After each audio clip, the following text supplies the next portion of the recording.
Welcome, everybody, to Too Legit to Crit, a tabletop role-playing podcast made for people whose idea of a health potion is a good coffee. That's on point. We were just talking about coffee. I know, Do you prefer hot or cold, though? Huh. Okay. I Hot don't have a coffee. preference. It's really whatever mood I'm in, but it's coffee is coffee. So I don't mind this cold is coffee. what I mean, think. I'm the sort of person that I will have a coffee, I will leave it, and then I'll come back to it 4 hours later and still drink it. Yeah, it's absolutely fine. I can drink cold coffee. I can drink iced coffee as well. I love ice. I love iced coffee. Frozen coffee's okay. I don't know. I feel like it's more of a dessert than a coffee, but Yeah, I mean, yeah, I get that. But yeah, Have I do like iced coffee. I like a nice espresso. have you ever hosted like coffee in your game, like made a special drink for a game or made a drink based off something from a game? Nah, fuck that. I've seen people do that, and I always want to. They're like, oh, in this episode of blah, we did this, and here's a drink that's I'm like, that's so cool. I don't have the time for that, but I think it's cool. It's cool as hell. I don't know. I don't know if I'd be into that, to be honest. I just My kinda God, go, I would fucking. But see, here's the thing. When I had a game at my house, like when I was the host, I would have food and snacks and drinks, and like I set out the whole thing for it because I had this huge table. Where is that table? Did I leave that in Indiana? I've just lost the table. I think I left that table in Indiana. Oh no. That sucks. Well, I don't have room for it here in this house, but also like nobody comes over. So All right, just a quick shout out to the chat. Welcome back, everybody. Stefan is joining us tonight. Happy New Year, Stefan. Happy New Year, Connell. Great to see you guys. It's great to be motherfucking back. Right? Happy New Year to you as well. Happy New Year. Happy New Year, Atlas. And Happy New Year to everybody that's watching or listening to us further down the line. I hope you had a fucking great one. I hope you had an amazing New Year's and an amazing festive period, you know, filled with love and wonder and all that good shit. I love that, by the way. Festive period. Like, I hope you had a festive period. I like that because it's like it gets over the Christmas holidays drama, but it's like the festive period. It's a festive era. Exactly. Apologies in advance. If anybody hears grunting or groaning or scratching, it's Bella. She's very active today. I don't know what her issue is. No, that's absolutely fine. Apologies if you hear grunting and groaning in my background. It's just I've got someone chained up. That two kinds of people in the world. Love it. It's absolutely. They're fine. They're fine. They've been given water. They've been given a bowl of water. They're fine. They'll last a bit longer. Yeah, as long as they've got, their iced coffee or their lukewarm coffee you left them, they'll be fine. I can drink lukewarm coffee. No problem. No. There's actually, I read an article on this. There's a chemical change in the coffee when it goes lukewarm. It's no longer cold. It's no longer hot. It's no bueno. I mean, I get told, because I don't know how accurate this is, but somebody once offered to make me a coffee, and I went, oh, I'll have my coffee, and I explained exactly how I like my coffee, and they just went, that's what a psychopath drinks. No, I gotta know now. How do you drink your coffee? Black coffee, no sugar. Oh, see, I love black coffee. But I have also been called a psychopath for that. Absolutely. So just black coffee, no sugar. Yeah. So, how was your holidays? Did you have a great one? I did, and I had a great one because it was quiet. Not that. Okay, I love big festive hullabaloo holidays, but this is my first holiday season in New York. It was far more quiet. It was far more intimate. It was far more personal. It was peaceful. That I think was big for me. Is it was like, oh, I do miss my family and my friends in Indiana, but there's this just overwhelming blanket of peace that I was like, this is good though. This is good. So I spent all my holidays with my gaming friends, really, which was pretty fucking fantastic, honestly. Like, I am so spoiled to be able to like, oh yeah, my online friends that I game with are also my in real life friends that I get to like do life with. Yeah, that's amazing. Yeah. I spent Christmas Day with the kids, obviously. Good. Absolutely fucking loved it. It was amazing. I spent New Year's Eve with my partner and her daughter over at theirs. Again, that was fantastic. However, I will come out and just kind of bring this down a tiny bit. Mm-hmm. On New Year's Day, my city, my local area, we lost a phenomenal person in the nerd space in general. He was a prominent figure in the TTRPG space. He was a prominent figure in the Magic the Gathering space in our local area. He was the owner of the shop in which I used to organize Pathfinder Society scenarios. It was our lodge, as it were. I had dealings with him every month. That's why I ran my Kingmaker campaign. And yeah, it's a huge loss. It's a huge loss. So, my heartfelt condolences to his family. And Lee, you'll be lost. You'll be missed, man. Yeah. I'm so sorry to hear that. It's trippy when someone that's made such an impact in your life without being directly in your life constantly makes it's just big. It's big. Those characters make a big difference in life. And, just seeing the outpouring of well wishes for the family that have just come through Facebook from people all over the world. Because this guy had these contacts that you and I make, these contacts that we now know. He has been doing that for years. So, yeah, you get, you're seeing all these well wishes from people all over the world, people who gamed with him, people who worked with him. At one point, he was working for Dungeons and Dragons. I don't know whether that was Wizards of the Coast Dungeons and Dragons or TSR, but he was part of the company at one point. And it's just, it's a horrible shame, and it's a shitty way to kick off the year. It is, but it's an amazing way to kick off the year, being able to pass on this legendary memory of this dude that was in so many things. Yeah, and, if anything, I want to dedicate tonight's episode to him and his family. He was a really awesome guy who I got to know pretty well. So, that's awesome. I'm glad you brought that up then. No, it's, I felt like I owed it. Yeah. To him, but other than that, let's talk about us. Let's talk about this show. Let's talk about absolutely, and not my dog who just got under my desk and completely disconnected my metal grate and dropped it to the floor with all my power cords. I did hear something drop. I was like, "Oh, that's the dog." My timing in life is just all over the place. So you and I did a bit of talking about back and forth, and we decided to really put a lot of effort into this year. Keep everything exactly the fucking same. Yes. We sat down and we went, what do we need to change? And we went, pretty much nothing. Fuck it. We're happy with it. And that's it. We are happy with what we do. And fuck it. Why change? Yeah. I mean, and that's the thing is this show, when I came onto it, you guys just loved talking about what you love doing, which is gaming, right? Yeah. And I love gaming, and I come from a completely different background than you when it comes to gaming. And I think it's gonna mess me up all time. I'm telling you, I keep hearing squeaks and stuff. But no, it's one of those things that we love gaming, we love talking about gaming, but on top of that, the community that we built here are our two legit to crit community, but also the threads and the gaming and the Blue Sky, all those other communities we're part of. We love being part of that, and that's, I mean, I'm not going to get mushy on it. No chick flick moments, but, that's why we're here. No, but I mean, I completely agree with you. And, one thing that we both kind of agreed on was we were going to kind of carry on, pushing the community.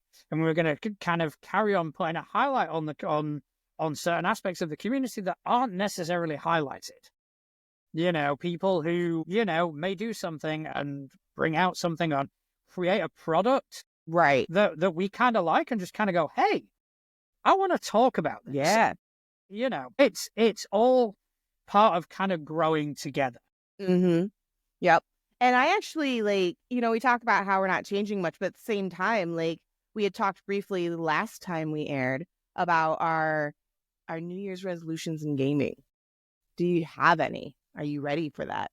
I put a massive thing out on Threads about the sort of stuff I wanted to accomplish. And these are things that I've already kind of mentioned and already wanted to do. Obviously, we've got our stuff. We've got Mutants and Masterminds. I want to wrap up season 1 and talk about season 2. Yeah. Fabula, when I get the end of the season, when it gets aired. We got our friend Stefan, who's starting a new Kickstart soon. Oh my God, I got more about to say that, but go ahead. We want to do some more Covenant Crucible.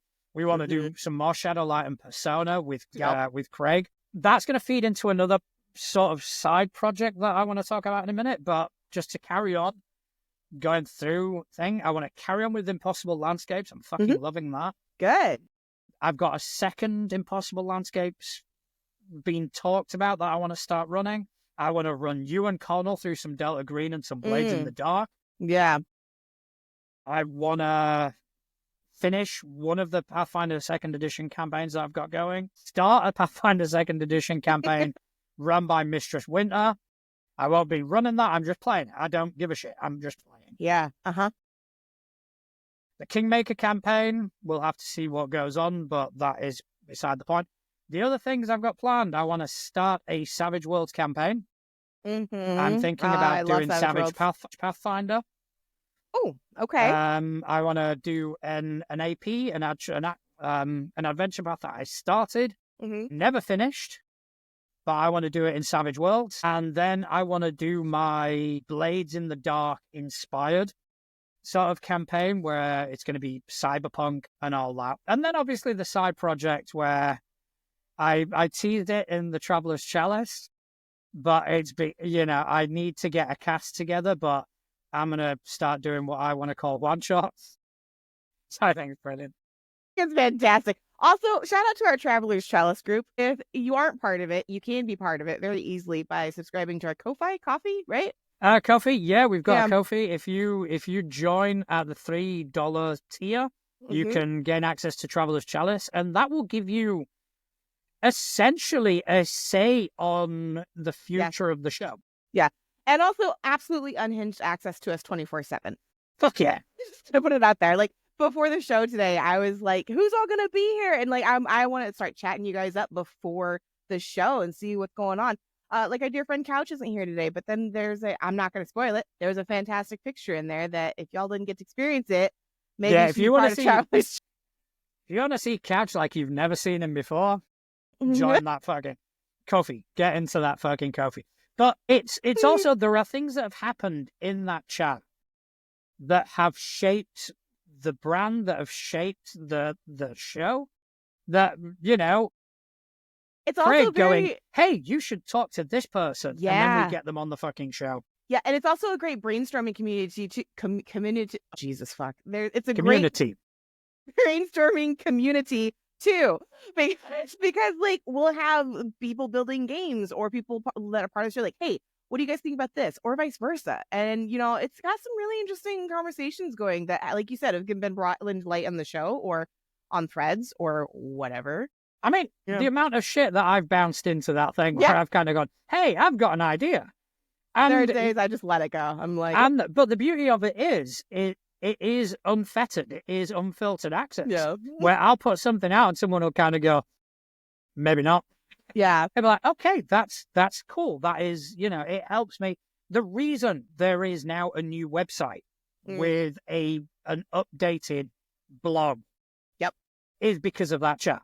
Yeah. It's because I posted it and someone went, I like it. It's like, fuck it, let's do it. That's okay. And speaking of chat, actually, it's a ways back, but Connell and Stefan both were like, the favorite part of their show has always been the banter, the how was your week in gaming, and the community question. I mean, I think that speaks volumes that it's like, it's the relational, let's talk about gaming.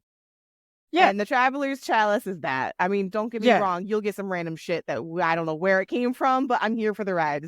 But yeah, it is. These are the things that when we sat down and we talked about, okay, what do we like about the show? Those were the things that we kind of went, yeah, we like that. We like doing the community question. Yep. We like finding out how our gaming was. We haven't done it this week because chances are, at least in my area, there's not been that much fucking gaming. I haven't even stopped. I thought I was going to have a break in gaming. And to be completely honest, it's been one thing after the other, after the other, after the other. It's been fantastic. I actually run tonight. And I just leveled up all my players. So it's going to be their first, and they know combat's coming. So this isn't a spoiler if they see it beforehand, but this is going to be their first combat coming up of them in their brand new levels with their brand new abilities. I'm super excited to see what out of the box crazy ass ideas they come up with to defeat the encounter I've built for them. I don't think it'll be too hard, but this is my curse. I'll be like, it's not that hard, and then they almost die, or I'll be like, this is so hard, and they blow right through it. So I don't know anymore. I just wing it. Like, we're gonna find out. Yeah, I mean that's fair. You know, but that happens. That used to, I mean, especially in Pathfinder. Oh, okay, this is an easy combat. Like, whoops. Yeah, and honestly, like, my combat is far more storytelling anyways. That, like, think people get caught up in the del Toro it. Guillermo del Toro. My monsters, my encounters, my fight. I like that pronunciation. Thank you. That was very Guillermo del Toro. Is that Antonio Banderas? Listen, if there's one thing I can do, it's pretend that I can speak Spanish. Is Atlas secretly Puss in Boots?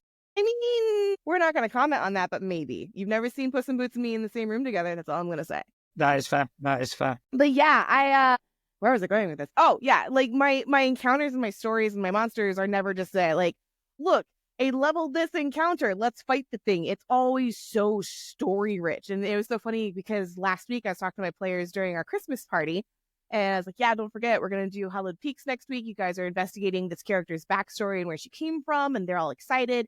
And one of my players, I think it was Connell, was like, yeah, you mean, or maybe it was Megan. I don't know. It's one of the two. Like, oh, you mean like you're not drowned dwarfs from like the woods? And I'm like, y'all pay too much attention. So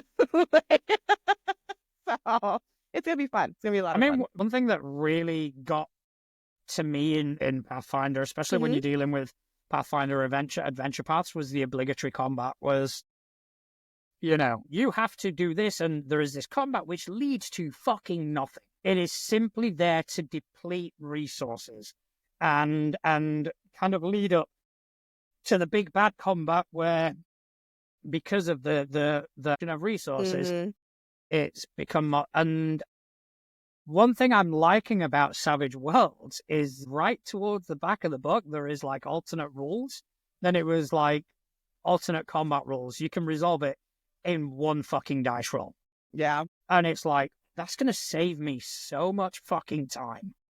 I'm going to keep the combats where they need to be. But these, you're in a room and all of a sudden goblins, which mean nothing to the story, have already appeared. It's like, just roll the dice and see how well that fares.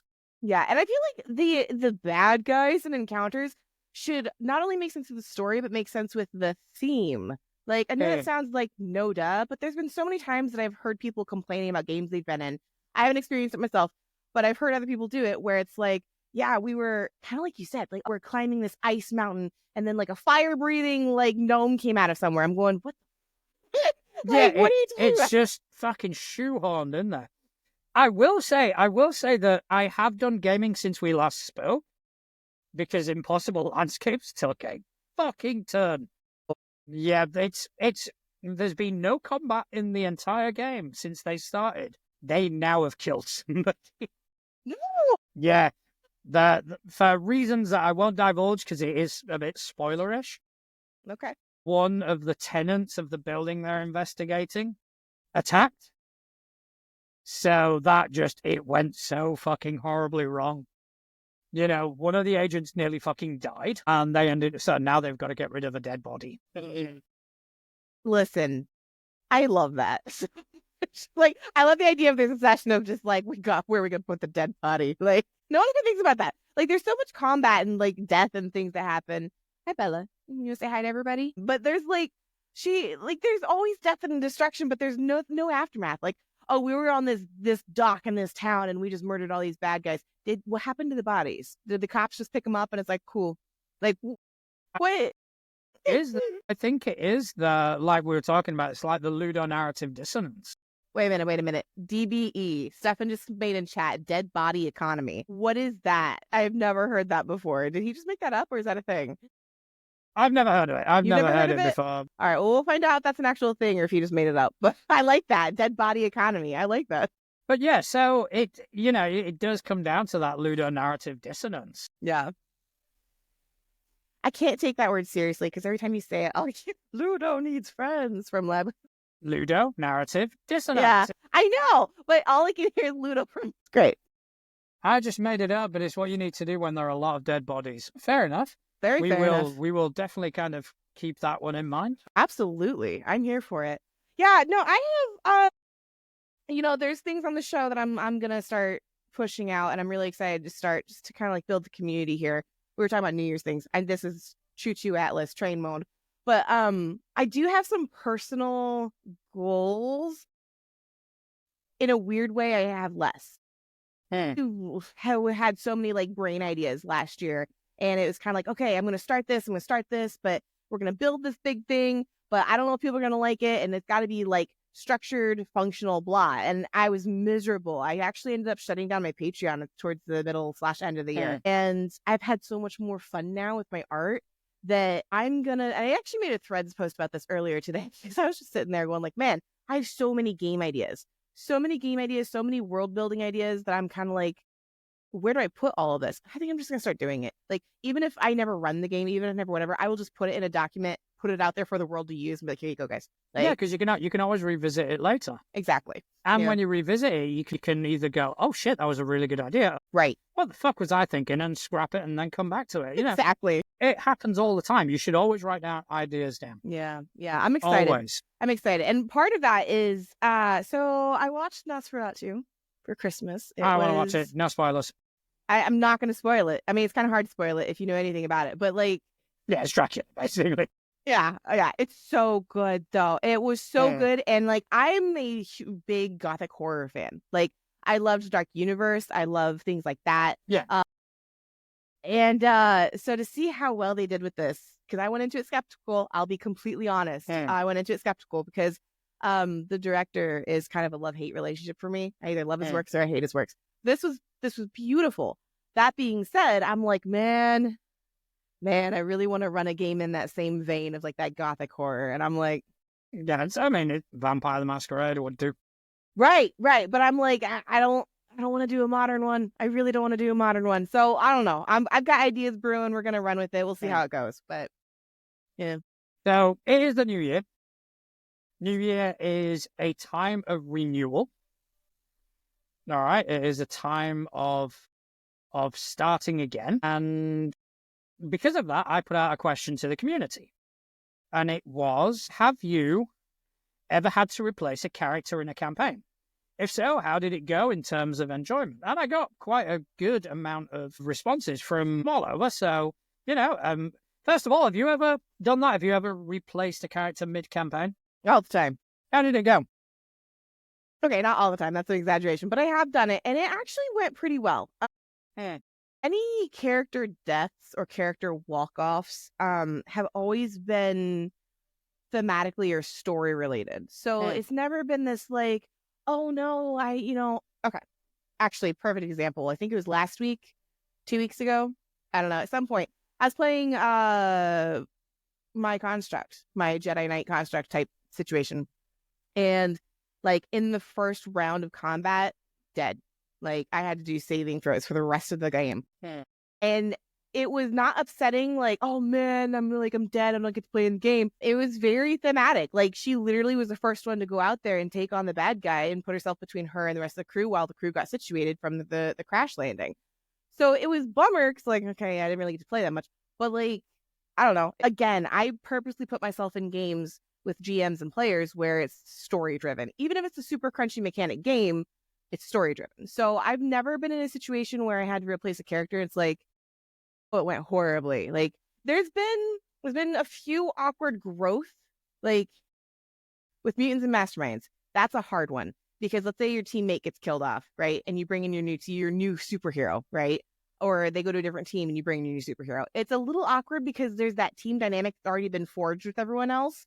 And then there's a new person coming in. And it's kind of like, oh, it's a little awkward. But I don't know. I think it's doable. I don't have anything to complain about. So right, what everybody else say? So yeah, should we hear from the community? Yeah. All right. Okay. So Stitchy Witchy Bitch, nice name. Love the name. Wrote, I replaced my morally grey paladin with a heroic but money-hungry paladin. After putting her through a major character development phase, she had a genuinely heartfelt goodbye with the party and now stands guard to a tree planted in honor of Parametra. Playing my new paladin has been super fun. As the usual note-taker for our group, it's been really interesting to ignore information gained as my previous character, since the current one technically wouldn't know that same information. So, yeah, I mean, that's always an issue. And I kind of, to be honest, in Abomination Vault, so many fucking characters have died that I've just started hand-waving and kind of gone, new character comes in, you've caught them up. They know everything. Yeah. I did that without a character dying. I had a player just not show up for 2 weeks, and then he came back, and it was like, it's fine. They caught you up. You know stuff. It's like, but I don't. I'm like, well, you're gonna catch up. Go with it. But that That was not a great shining moment of my GM history. I was having a bad day. Fair enough. Okay, so let's go on to the next one. All right. So from our Connell, numerous times, and sometimes it's for the better, other times for the worse. The problem, as I see it, balancing what you gain with a new character against the loss of history with the previous. Usually the new one wasn't there for what the group had experienced and doesn't have the connection. That said, sometimes a new character can add a new dynamic, or simply the player likes it more, leading to it being more fun for everyone. Yeah, there is something to be said about the fresh player or the fresh character. Like if you've been running with a team or a group or a party for so long, and you do get a fresh face with a fresh take in it, it can be pretty good, to be honest. Because I think sometimes players and characters both kind of get into this lull of what's comfortable. Yeah. Yeah, that's it. It does add a fresh dynamic to the party. After we've read this, I'll tell you my experience with it. Our friend Darth Oldius. Yeah. I retired a couple because they had run their course and one because he wasn't fun to play anymore. Well, the retirements went well, but the unfun had been voted captain, and one player argued about everything to the point I wanted to quit. The replacement PC was the compromise with the GM, who would have quit had I. Yeah, that's actually super valid and super fair. We've had a couple of situations where I think that needs to be stated more. Like, if you do not like playing your character, you should feel free to change your character. Yeah, like, 100%. Yeah, if you're not having fun, stop. Yeah. You know, I mean, I've had that before where someone's gone, I don't like this character. It's like, okay, let's figure out a way for them to exit. Yeah. Let's give them an exit. Let's give them a story thread that they can follow on their own. Right. And let's bring someone else in. Yes, 100%. And sometimes it's on me. Like I built a character. I was so excited to play, and I played her in a one shot, and I was so disappointed because for some reason the way I built her and the way I played her was not the way I had her in my head. And I don't know how that happens. Like, I created her. She should have been fine. But no, I was like, oh, this was awful. I never want to play this class again. No, I mean, it does happen. Yeah. You know, you get this idea of how the character is going to kind of, in a weird way, look. In a weird way, oh, this is going to be awesome. They're going to be able to do this and that. And then when you actually get to play them, it's like, okay, so, yeah, you know, I'm still sticking to the same rules and the same system. And this idea of this cinematic thing happening is not happening for me. Yeah. You know, and it does. It happens all the time. Yeah. Oh, yeah. All the time. Tezrek the Imp Slayer, our good friend Craig of Shadowlight and Persona fame. I was in a campaign as a player where I think I had 3 or 4 PCs all die before I had one that lasted through the rest of the campaign. It was kind of absurd, but I enjoyed coming up with new concepts and builds. This was in the days of the 3rd edition of the Ampersand game, which was highly customizable as compared to 5th edition. Interesting. I don't think I've made that many characters ever. Well, it also depends how you look at things, because, like, our Mutants and Masterminds game with Connell is a universe living game. So, like, technically, if you count that as a game, I've had so many characters. But, like, it's never been in the same arc, if that makes sense. Like, I'm playing Halo right now in Inmates. That's that arc. So, like, I've never been like, oh, I'm playing Halo now. Just kidding. I'm playing there's Serenity. Like, it's never like that. Yeah. Okay, so we've got Embodied voice. Sounds good. I think it's meant to be embodied voice, but it's spelled ENBYODIED. So okay, embodied voice. I retired a character after said character led everyone to an almost TPK. I will say this is my favorite of these. Okay. And did lead to the death of the team's favorite character. I had her take a break from adventuring to sit and think about her life choices. I replaced her with a far more logical character who was more tied to the plot and better equipped to handle Avernus, which helped push the story along better without focusing on my previous mistakes. She did get unshelved when the plot made sense and got to finish her narrative arc. It was the best decision for the game at that point and let me develop both characters in a better way that I can think caused more enjoyment for the whole table. The reason I like that is because there are consequences. Yeah, as there should be. You know, not like angsty end of the world woe is me consequences, but like actions have reactions. Like, you it's know, just kind of common sense. because of me, this bad thing happened. Yeah. Why do I want to keep doing this? Right.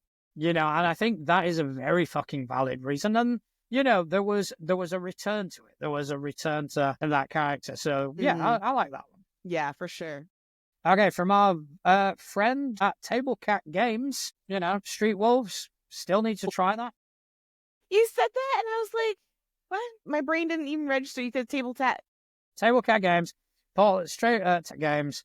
He writes, when hard. we were playing a long-running Star Wars game, we finally found a Jedi in exile to train my friend. His character went off with this guy to learn the Force. My buddy then started a new character and was eventually going to switch back after the OG finished his training, but the campaign ended. It was cool when it happened because it took so long to build up to everything, like finding that Jedi, but it sucked that the campaign fizzled out before it could come to fruition. Yeah. And we've also got our good friend, Ball Beastie, who was in the chat today. Stefan! In our playtest game of Covenant Crucible, and it was a lot of fun.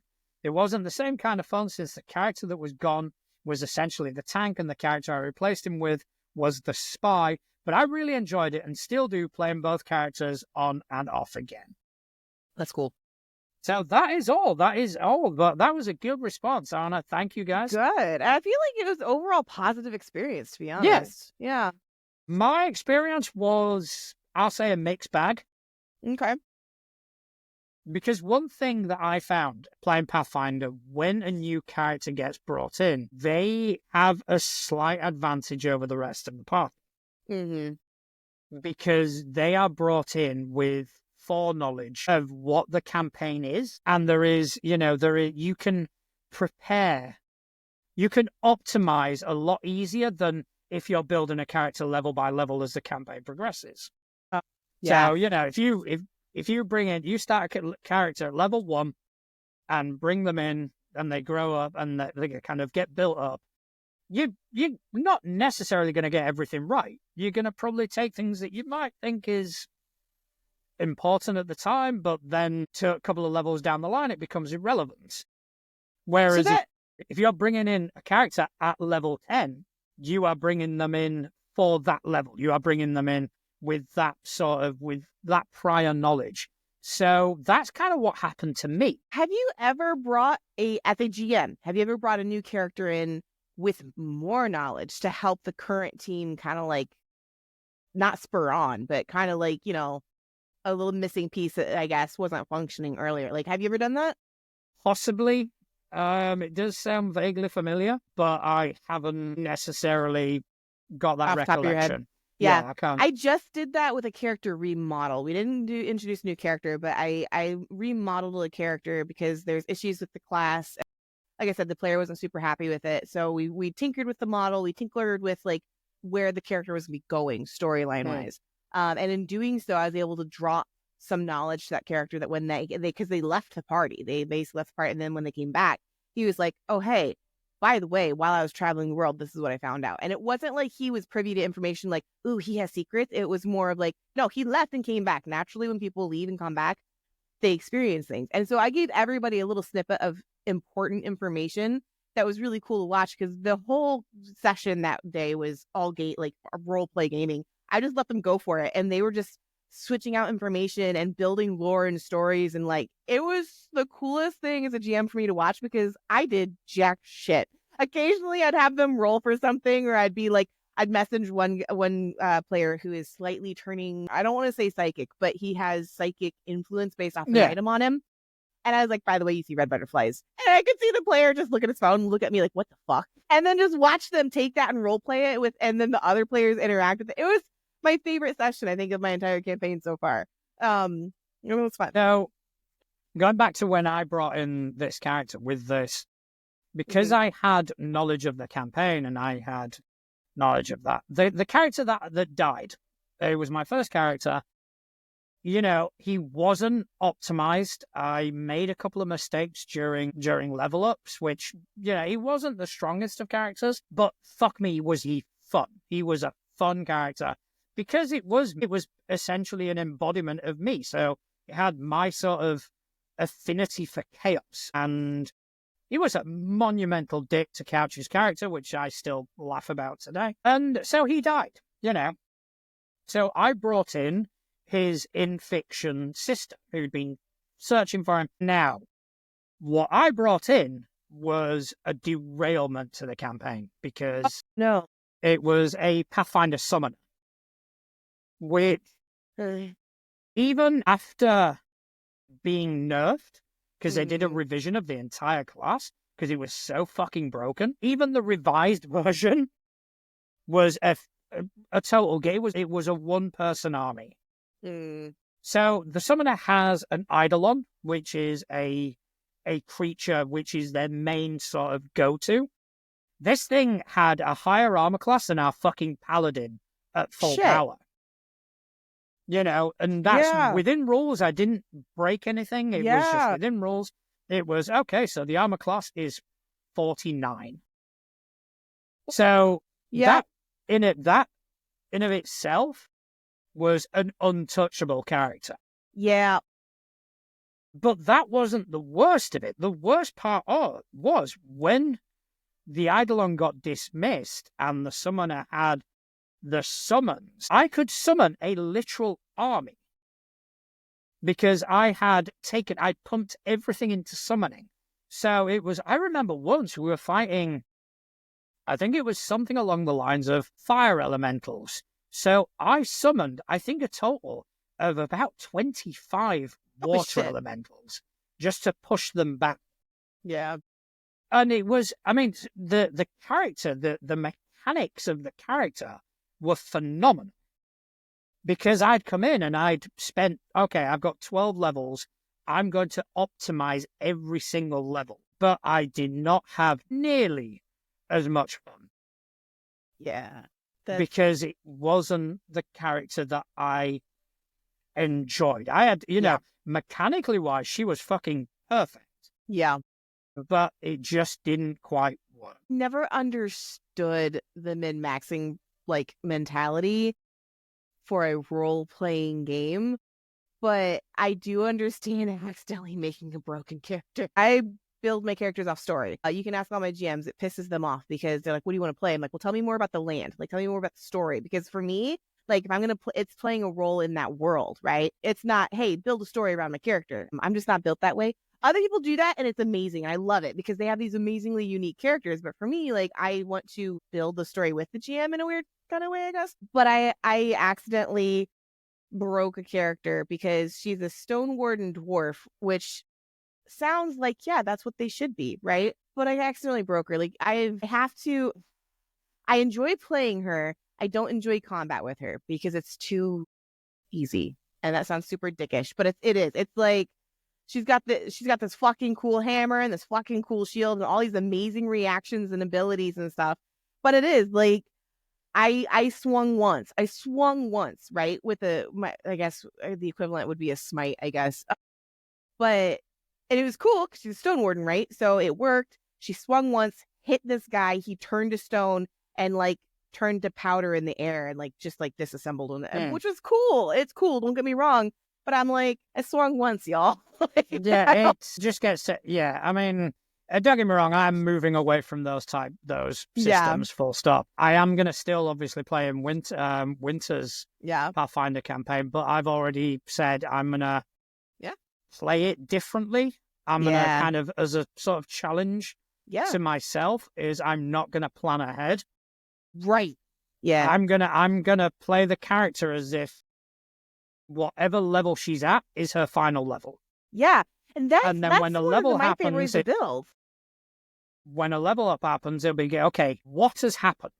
Mm-hmm. What can I reasonably get away with applying? It's not going to be a case of what's going to work better. It's going to be a case of, okay, so, she fought these things. So, okay, I'm going to find an ability that she would have worked at if she struggled against a certain type of enemy. Okay, so she's going to work at whether it's going to be relevant further down. I don't give a shit. Whether it ends up killing my character, don't give a fuck. That's not why I'm doing it. I think it's just, that's kind of how I can... You will so enjoy that. You will absolutely enjoy it. Like, you really will, because I think That, that's one to of the be honest, things. that's the only thing that kind of gets me excited for the Yeah. idea of Pathfinder. Yeah. And I think, I said we have different gaming backgrounds, because that's something that comes up a lot between you and I, is you're like, this experience was awful. And I'm like, oh my God, that sounds horrible. I've never experienced that. I know it exists, but I've never experienced it. Because, like, I build characters, like you said, story. When I level up, it's not in 5 levels, I get this really cool thing that's super cool. No, I'm like, I just, like, fought a whole bunch of undead spiders. I probably want something that's going to make sure I never have to deal with undead again. Like, that's horrible. Like, PTSD moment for my character. We're not doing that again. I mean, I've gone kind of like back and forth on what I consider Pathfinder to be, because I genuinely don't consider it a role-playing game anymore. But Depends who you play with, but yeah. Honestly, I think it is more like a deck-building game. It's like Magic the Gathering.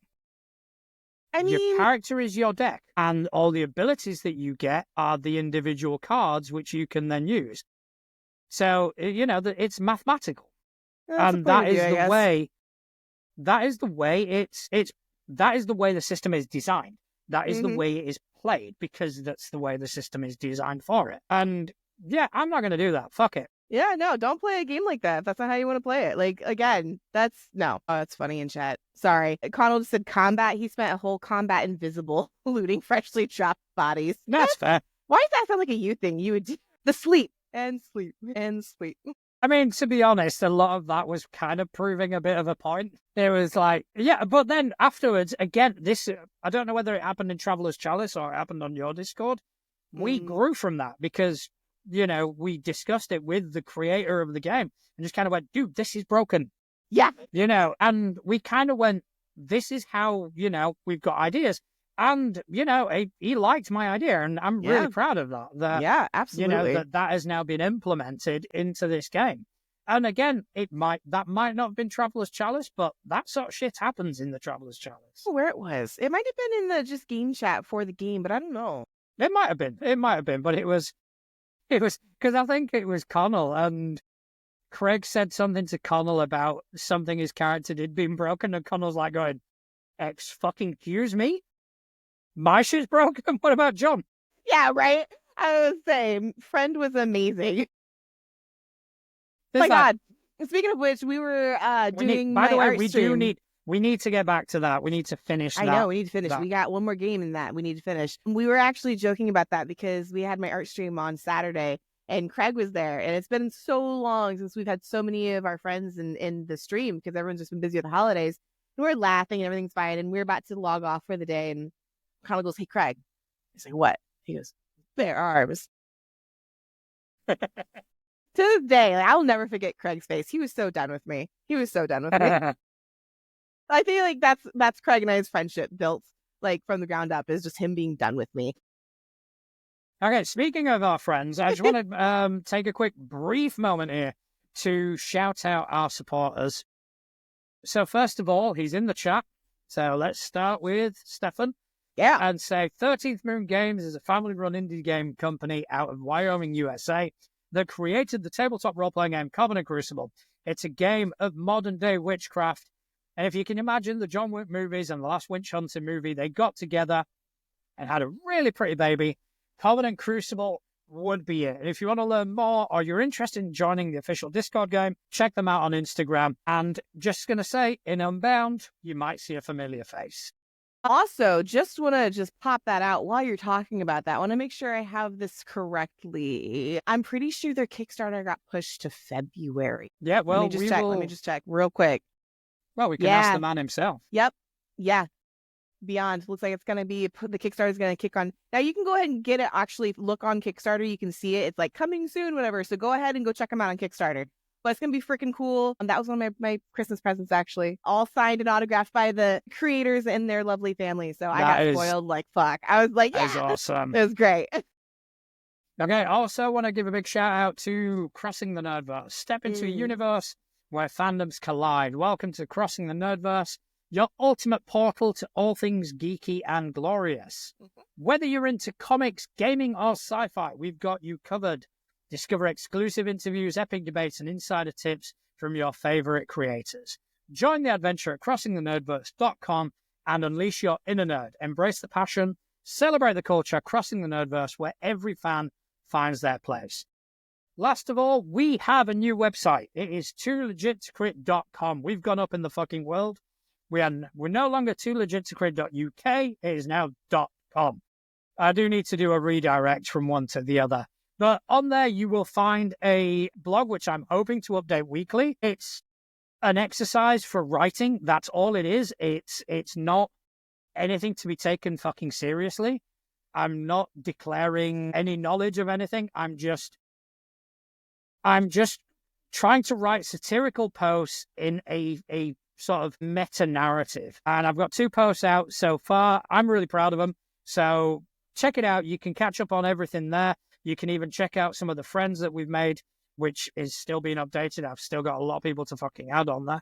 But yeah, check it out. It's toolegit2crit.com. We've also got our merch store at Fourth Wall, where you can buy shit like this and all the rest of our merch, whether it's our branded logos, our Waffle On logos, or our Moves Like Atlas logos. We need to create more. We will be creating more.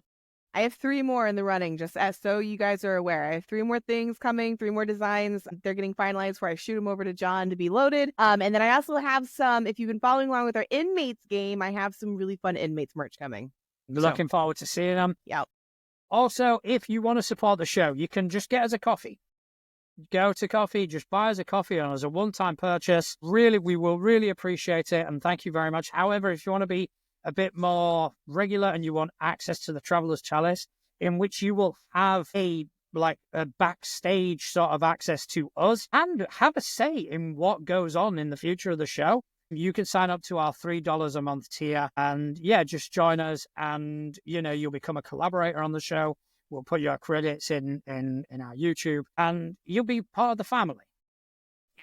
And we look forward to family, but we love you very all. weird family, but we love everyone. All right. So speaking of the social media side of things. Yeah. Okay. I've got a couple of things I kind of want to mention.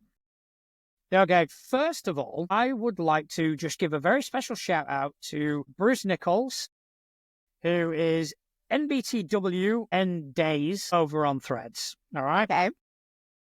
I posted an interest to sort of get some feedback on what people's opinion were of Suede, Savage Worlds Adventure Edition.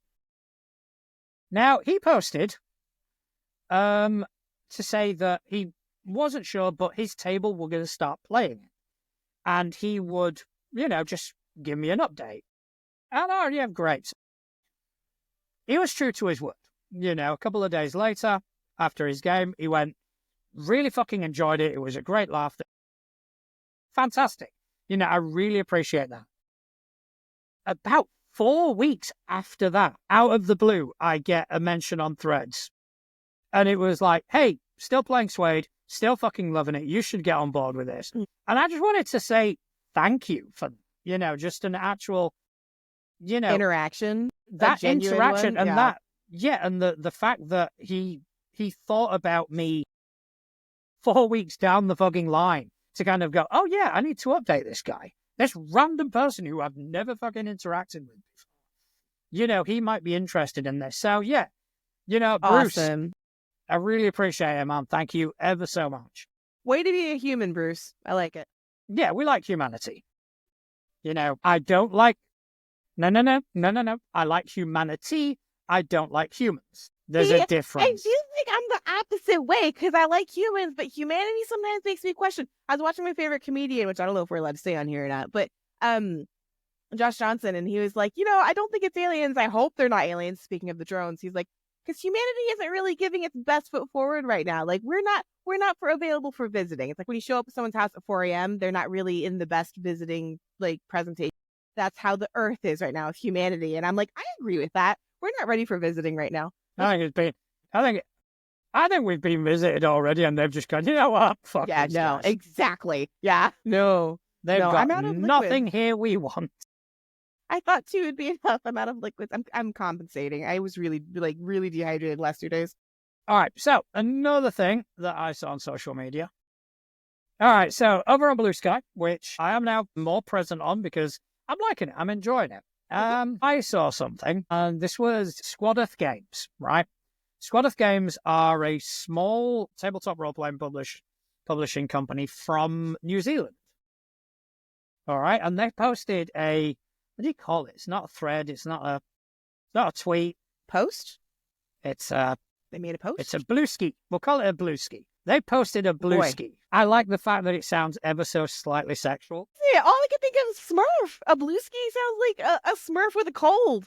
Oh yeah, he blew a blue ski. Oh, that sounds. It sounds like a Smurf blowjob. It sounds like a Smurf blowjob. That's exactly what it sounds like. So I'm keeping it.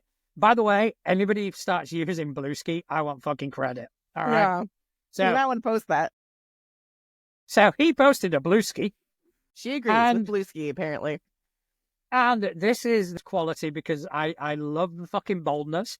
I love the brassness. If you want to get my attention, this is how you fucking do it. Squadeth Games over on Blue Sky said, we've decided that D12 Go is going to win every major tabletop role-playing game award this year. So congratulations to us in advance. I saw that post, actually. I saw that post. I loved it because I'm like, yeah, you know what? You're right. Come here. I love that kind of confidence. Just be like, yeah, by the way. So that sort of confidence made me go. Just like we're going to be 2025's like favorite casual gaming podcast. Yeah, we're going to do that. We're going to, call it out. Crit Awards, calling it. Is it ethically wrong to start a campaign that's kind of like serial killer unsolved mystery type situation where you may or may not be the killer? Is that a thing? Is that ethically wrong? Sorry, that just hit me. This has been my brain, John. You don't understand. Like for the last several days, weeks, it's like boom, random idea hits. So you're talking about campaign as in like a gaming campaign. Yeah. Because I thought you were like campaign as if you were running for president. No, we've already done that here in America. No. Because we were talking about winning awards. It's like, is that going to be our campaign? We're just going to be serial killers. If you don't vote for us, you're going to end up on a fucking. You get the stabby. No, like a game. Sorry, I was just something you said triggered something in my brain. It went bloop. You're all serial killers, and you don't know it. Yeah, that could work. Like, and you know a system? Do you know what system could work for that? D12 Go. Screen. Boom. Segue, guys. Brought it back, motherfucker. All right, so Squadeth Games posted this, and that, of course, made me go, I want to see this fucking system. So they've got it down. They've got it on their website. They've got it on, they've got it on Drive-Thru RPG as pay as you want. So if you're going to get something like that, give them some money. I did so I could review it. So imagine that. So if you're going to play the fucking thing, give them a bit of money for it. So I like it. I'm going to go ahead and just kind of say I like it. Okay. Why? Okay. So it's got a couple of things that I really enjoy. First of all, it is very traditional in the sense that it has stats. You roll the dice, in this case, it is a D12, which I'm seeing more and more systems adopt. Okay. I think that's because it's been so loved for so many years, it's now becoming a bit more prominent. Say D12 is, I don't want to use a specific brand as an example because I don't want people to get offended, but like D12 systems are super popular for indie groups or like people who don't want to be associated with anything D20. And I don't know why, because it's like we did months ago, maybe even like early last year, we were joking about what's your favorite dice across the board. D12 won, and nobody had a good reason. It was just like D12. I'm like, is it because all the older like indie systems like? I think the D20 has a lot of weight attached to it, and not necessarily good. Well, I'm not even talking about that, but like, why D12? Like, of all the dice, why D? Because if you come, especially if you come from like a D20 background, Dungeons and Dragons, Pathfinder, that's the dice you're gonna roll the least. See, because I come from a D20 background, pretty heavy. Fucking love me some just good old school D6. Like, I love it. I don't know why, but like they're pretty, and maybe because they're stackable. I don't know. I think if I create a system, it's going to be D4s just because I'm that sort of prick. Yeah, you and I'll probably have some beef over that. I know people don't like D4s, so fuck it. That's it. If you want to play my system, that's what you're fucking rolling. Anyway, so My one of my players, he got me one of the spinner dice things. Sorry, go ahead about your D12. It Yeah, has so D12 let's on talk. it though. See? D12. So, should we talk about the system that I brought up? Yeah, cool. You should. Probably should, because we're hitting an hour. We're hitting. Well, yeah. All We have right, lots so of stuff to let's. cover. All right, so I'm going to quickly go over this because I do enjoy it. First of all, I just love how vivid the fucking front page is. Looks like a Bop It toy. So it does have like a traditional sort of influence where it is basically you roll the D12, you add a modifier. All right. There are a couple of things that I enjoy. I think they have implemented degrees of success pretty well, where they have two sort of situations in which you roll dice. You've got uncontested and contested. So each of those situations has a table assigned to it.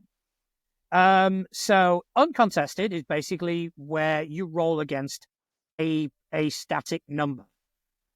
All right. So if I can find the table. So unopposed, they call it unopposed actions. So basically you roll your dice, you add your bonus. If you get 14 plus, it is a huge success. You succeed and get a positive repercussion from the GM. 9 to 13, success. 6 to 8, mixed success. Then you've got your failure and your miserable failure. All right. And then you've got your opposed actions where it is if you beat the opposed roll by a certain amount, then you get these bonuses. So I think codifying that into the game I found quite interesting.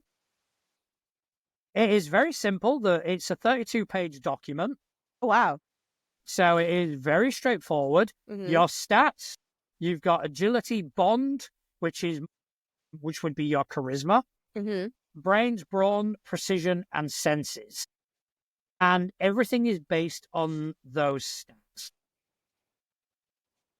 It is setting neutral, so you can apply it to any setting you want. And they've got, actually, in this 32-page document, they've got rules on how to apply it for the setting that you want to do.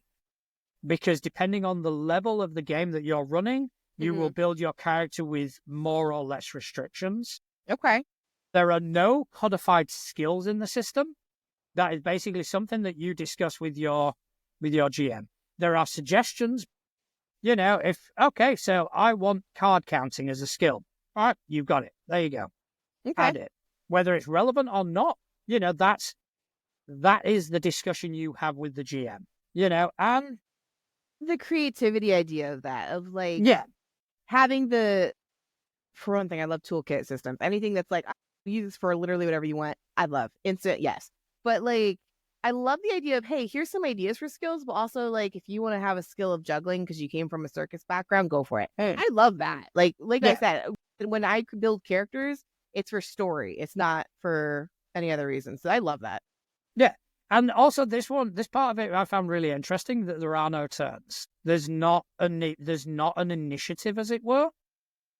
You basically, between the GM and the players, you kind of figure out what makes sense within the narrative. So they give you the example here of I'll slash at the octopus with my cutlass, where the action and reaction rolls are made, and the GM will go, okay, and the octopus would try and climb up the mast and get away from that. And it just all depending on what everybody wants to do, you kind of go, think it makes sense that you would get that in first. So there isn't necessarily a mechanic to kind of, see who anticipates what, which I find it interesting. I would certainly be interested in trying it out. Yeah. To see how it plays, as opposed to, I can't say whether I like it or not 100%. Right. I just think it is a very interesting way of doing it. Like the idea of narrative turn taking, I just have yet to see it done well. Like, in my own experience, I'm not saying it can't be done well, and I'm not saying that there aren't systems who do it that, like, oh my gosh, this is great. I'm just, my personal experiences, I haven't experienced a really good, like, the experience of that. Yeah. And it's, so anytime I see that, I do cringe a little. It's like, oh, there's no turns. Like, oh no. But I guess if there's a mentality behind it of like what makes sense to the story, I could probably get on board with that, because then it's like, okay, we're all telling a story together. That makes a little more sense. I like And that. I think it's one of those things that everybody has to kind of be on board. Right.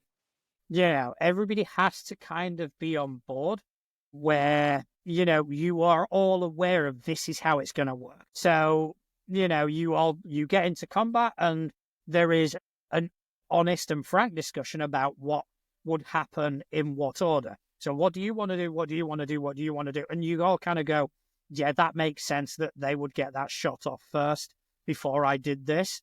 So I do think it does require a buy-in from the table. I don't think it's something that you could probably spring on people. Right. And just kind of go, right, this is how it works. And people would kind of go, surprise. What? But I do find it interesting, and I would definitely be intrigued to see how someone, it works. Yeah, I want to see someone pull that off, because like I said, not my jam, but I really want to see someone do that. Like, I think that'd be interesting to watch.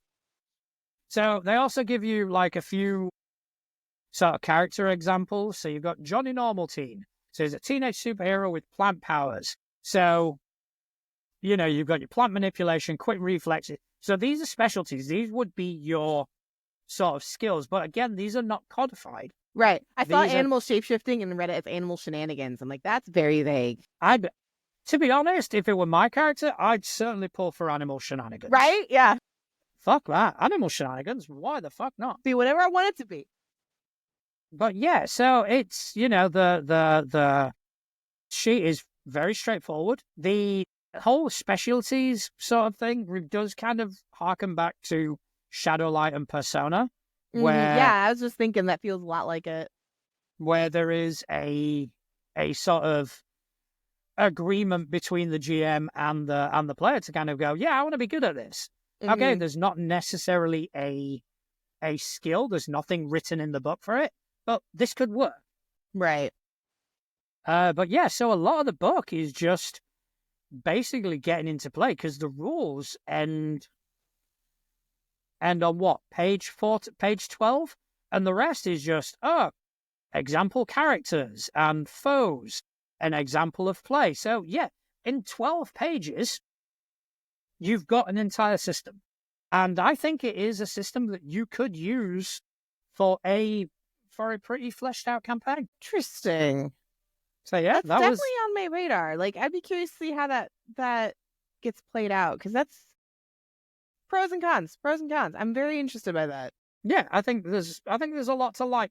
And I'm gonna give him a shout out to tell him that we've talked about it. Yeah.